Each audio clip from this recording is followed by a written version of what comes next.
Oke, kali ini gue bakal bahas dulu sebelum kita perhitungan-perhitungan dari yang B nih, Gram-Schmidt process. Intinya soal B itu kita suruh hitung Gram-Schmidt process dari vektor-vektor ini, basis vektor ini. Jadi orthonormal basis. Nah, tapi sebelumnya gue bahas dulu teorinya gimana. Jadi apa sih Gram-Schmidt process atau apa yang disebut dengan orthonormal basis? Orthonormal basis. Jadi kita punya basis vektor nih. Nah, misal kayak gue punya standar basis vektor di R2.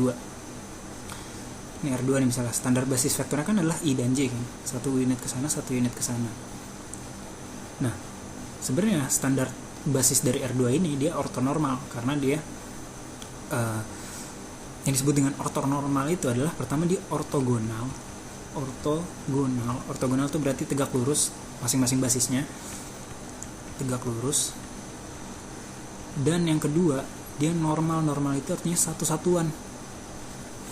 Normal atau satu-satuan. Panjangnya satu-satuan. Nah, kayak gini nih.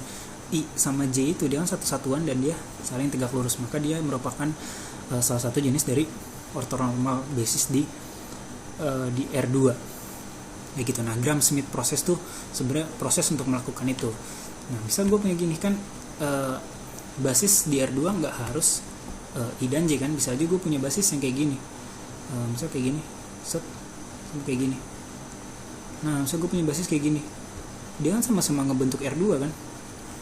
Nah, tapi vektor-vektornya mungkin kayak gini dan kayak gini. Nah, panjangnya sekian gitu kan, terus dia nggak tegak lurus. Nah, gue pengen ngubah dia jadi tegak lurus satu sama lain dan panjangnya satu-satuan kayak gitu intinya. Misal gini deh, gue punya vektor kayak gini misalnya. Ini fancy gini. Nah, ini garis lurus nih ya. Ini R2 nih, misalnya R2 standar kayak gini. Tapi gue punya apa sih? Begini. Aneh. Kan biasa aja lah.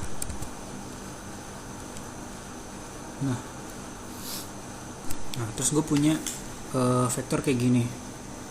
Sama satu lagi ke atas misalnya. Nah, kayak gini. Nah, gue pengen ngebuat si dia nih.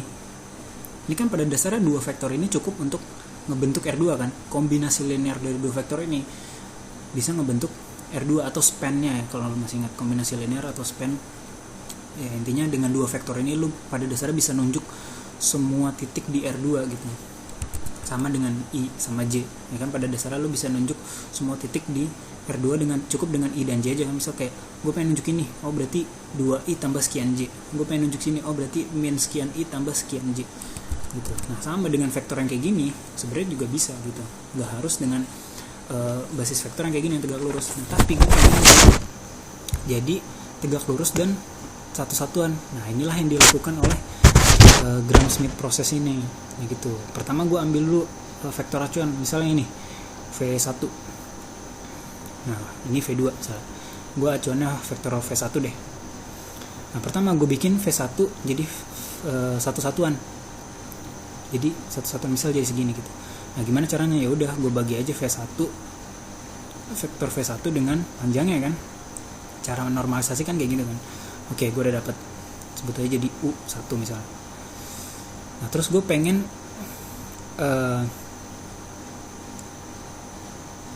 V2 ini tegak lurus terhadap V1. Gue pengen dia tegak lurus. Ya udah, berarti gimana caranya? Gue proyeksikan kan V2 ini terhadap V1.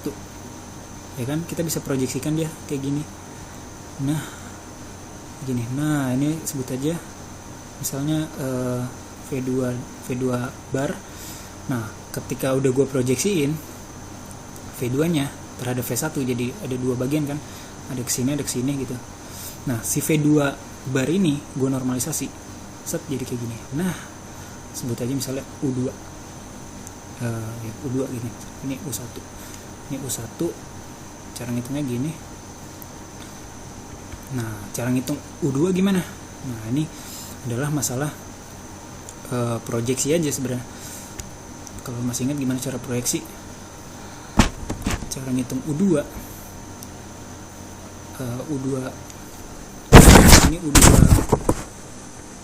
ini dulu deh, belum dinormalisasi misalnya. Itu adalah dengan melakukan V2 dikurang dengan proyeksi V2 terhadap V1. Nah, proyeksi V2 terhadap V1 itu gimana? Dia adalah dot product kan?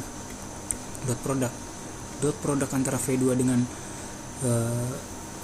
V2 dengan U1, karena V1 sama U1 dia searah kan. Jadi gue lakuin dot product dengan U1 gini dikali dengan matriks U1.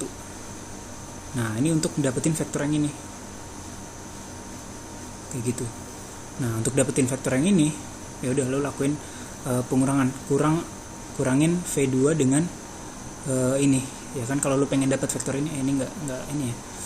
Ya benar. Kalau lo pengen dapetin vektor ini, maka lo kurangin vektor V2 dengan vektor proyeksinya kan, bisa dapet ini. Coba lo ingat-ingat lagi konsep vektor, gimana caranya ini kurang ini dapetnya ini.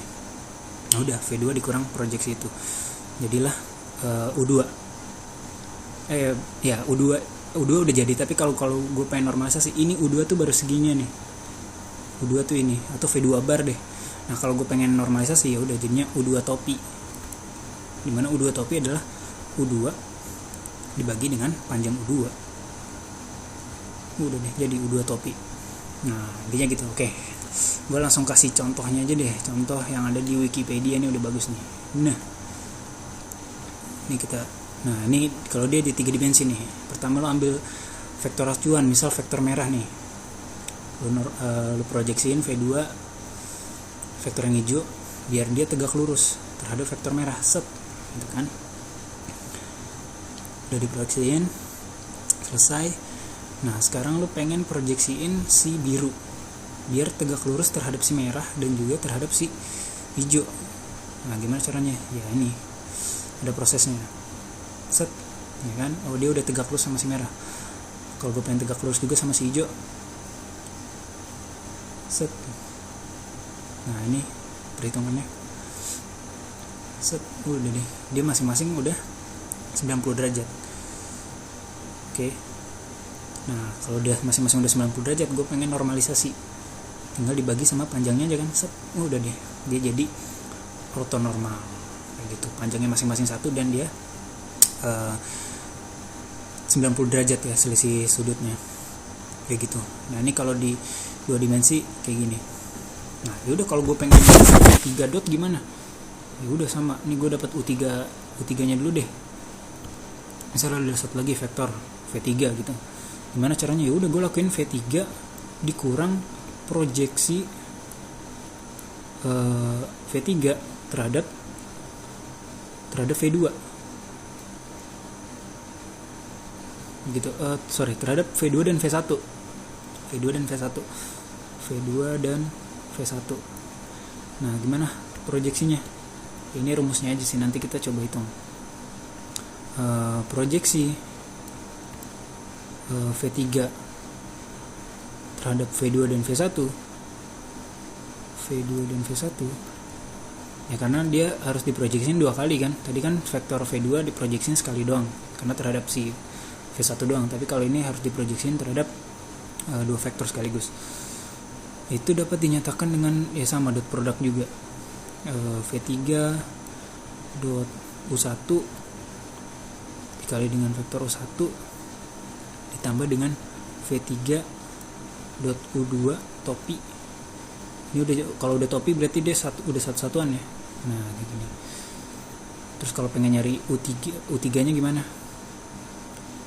U3-nya tadi adalah V3 dikurang proyeksinya. Ya udah, berarti V3 dikurang dengan ini semua nih. V3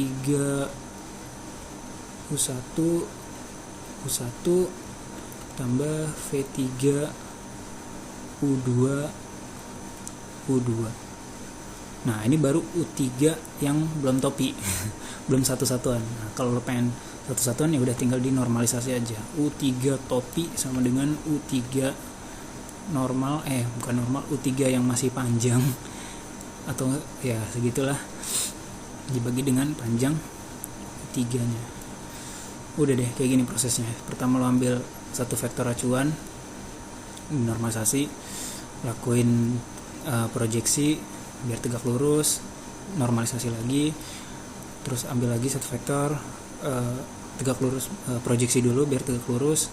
Kalau udah diproyeksiin, di normalisasi. Itu teori dari Gram-Schmidt.